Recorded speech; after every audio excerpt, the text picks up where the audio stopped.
they'd be more than happy to come in and guest lecture and things like that. Very cool. Some will do it over Skype, some will do it, in person. So things like that. So that's something to look forward to. Absolutely.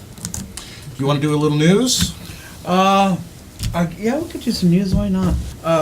Actually, on May 15th, Max Payne's coming out. And this one's going out for my son.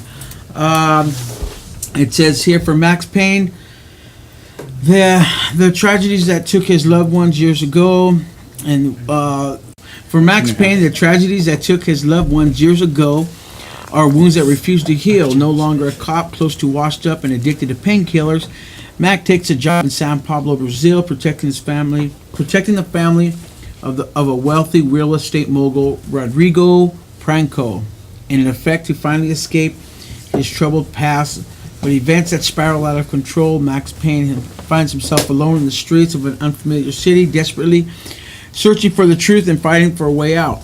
Featuring cutting-edge shooting mechanics for precision gunplay, advanced bullet time, and shoot-dodge effects, the full integration of natural motions. Bullet time, I think that's what they use in The Matrix.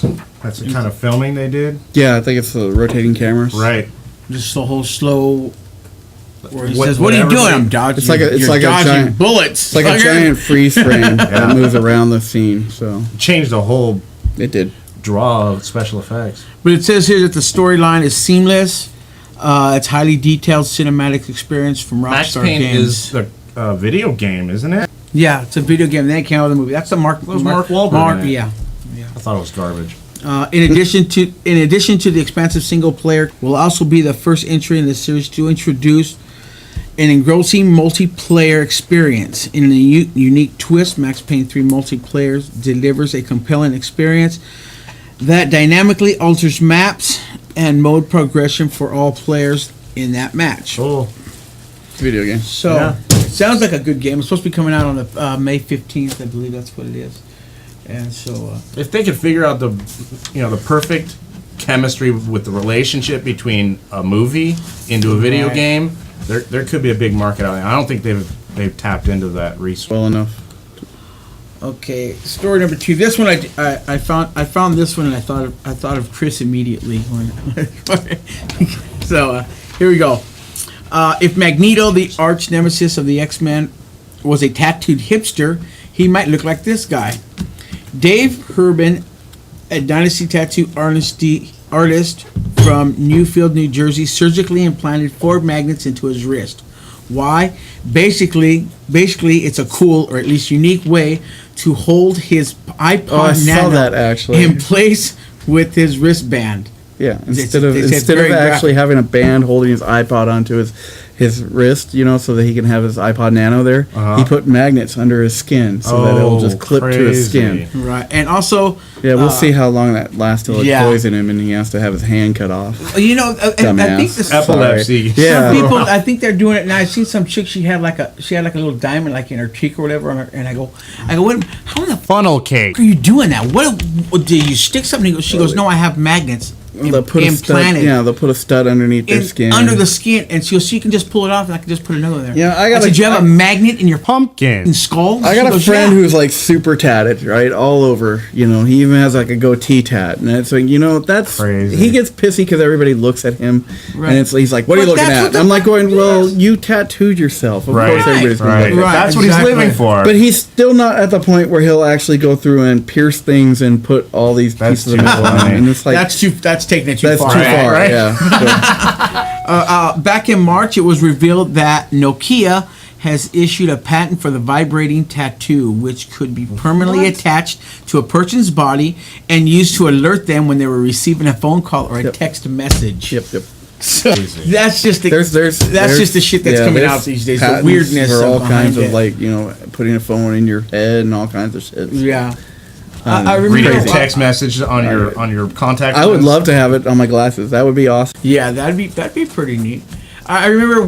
There's a Google Glasses or something like that. That's all online. Really? It was like Google. It's like a Google phone essentially. You know, you could text and everything, and it was glasses that you would wear, and you could map yourself out so that it would show you the arrow on your glasses. So that you know, when you're driving or walking, it could give you the direction. Wow. And stuff. I'm GPS. like, that would be awesome. So. And everybody thought they were crazy on Star Trek. Yeah. And now look, everything that you're doing. There was a show actually years back. Earth Final Conflict. And it was basically, the show was taking. They showed how they had taken the stuff that was used like on props, and made it into real stuff. And made it into real stuff. It looked for something Star Trek.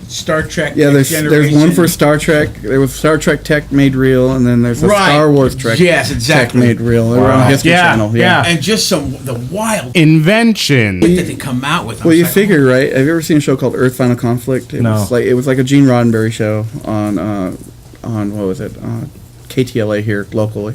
Gene Roddenberry, creator of Star Trek. He one of the things they had in there was a phone that had like a computer screen on it that you would pull out. Wow. Like a flexible LCD that had a camera on one end. So that's how the phones worked. It was a camera with a little screen. And I mean, you look at your iPad and your iPhones now. You know, it's the same concept. Yeah. So it's like it's not too far off from. Well, sci-fi is pretty much a projection of what we're gonna see. Yeah, life imitating art. Yeah, look at the Submarine was created in sci-fi first. You know, and stuff like that. So. Well, not first, but I mean, it was the concept of it was taken beyond a barrel in the water. So, right. Jules Verne. Coming to a close here, Chris. Is there any spoilers or secrets to the new comic book world, or maybe? Even if I knew, I couldn't tell you. I'm sorry. It's all about the mystery. It was a pleasure interviewing you. Even the creators I know don't give me secrets. How about what do you think would be a great movie transitioning from comics that Justice you haven't League. seen? Yes. The first 6 issues of Justice League. So sick. You could literally take that book and turn it into a movie straight from. Use it as a storyboard for a movie, and I think it would be an awesome. You think that's in the works? I'm hoping so. I mean, if one of the things that I always thought was, why spend the money on doing individual movies for characters when you already know they're popular? And you could do a Justice League movie, see which characters pan out to be the most popular out of there, and spin those off into individual movies. Yeah. So I hope they do it. I hope they do it right. Huh. I'm not too. Here's the thing, right? I'm not too happy with Marvel comic books right now, the way that they're. I like them, but they're not the best thing in the world. And I said Marvel can't make a comic book, but they can sure as hell make a good movie.